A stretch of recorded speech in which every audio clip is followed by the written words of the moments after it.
Welcome. In front of me is a Xiaomi Redmi Note 11 Pro Plus, and today I will show you how you can boot this phone into Fastboot mode.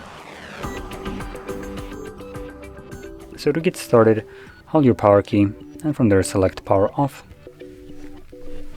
Once the phone turns off, you want to hold power key and volume down at the same time.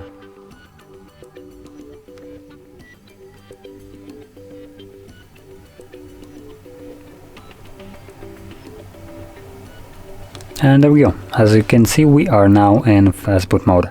So that is how you boot your phone into this mode, and to leave it, you'll just hold those same keys again, so power key and volume down once more. And when you see this disappear, the Fastboot logo disappear, you can immediately let go of those keys.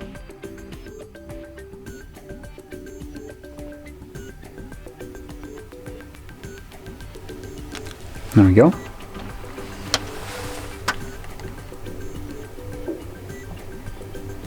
Now, as you can see, the phone also turns on automatically, so you don't need to do anything extra.